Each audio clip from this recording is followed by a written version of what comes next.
Lubricating your keyboard switches without desoldering is like trying to change a car's oil without popping the hood. Tricky, but not impossible.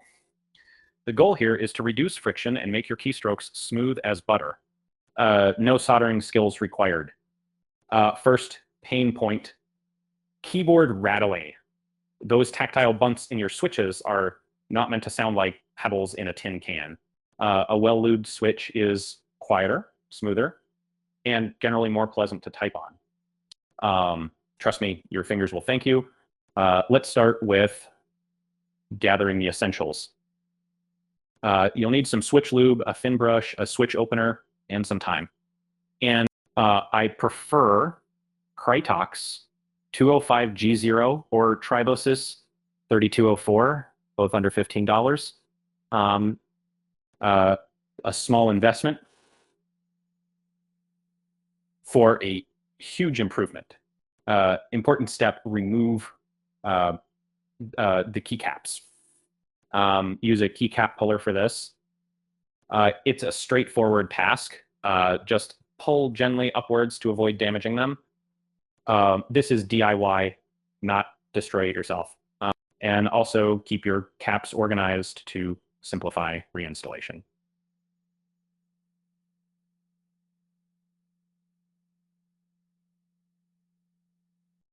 Next, you'll need a method to open the switches. Without desoldering, the trick is to use a switch opening tool at the corners, gently prying them apart without causing damage. Patience is key.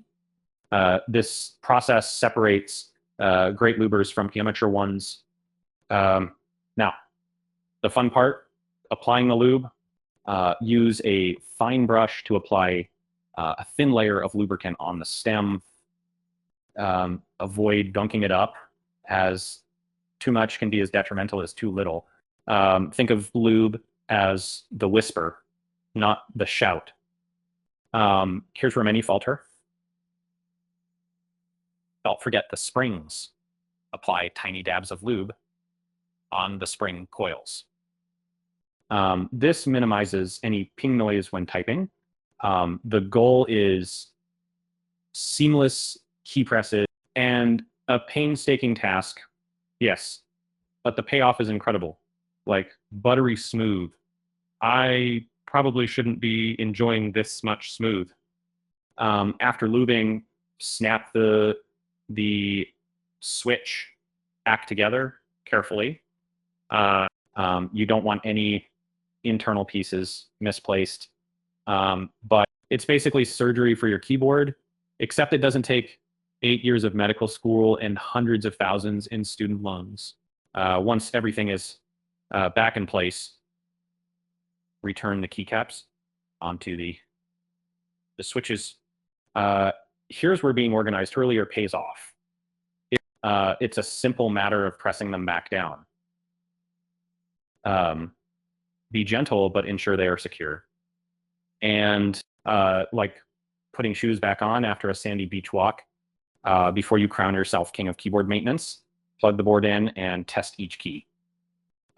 Sometimes you might need to readjust a switch that didn't get seated right during reassembly. Better to check now than experience a frustrating typo marathon later. Pro tip, if you're finding this process tedious, consider splitting it into multiple sessions. Do a half dozen switches a day. Mastery comes with time, not haste. Consistency will lead you to that typing nirvana everyone deserves. In the switch lubing journey, remember, it's not merely about the end result, but enjoying the craft. Those smooth keystrokes will serve as a reminder of your efforts every day. As Scott in Portland, such casts are a zen escape from the constant rain.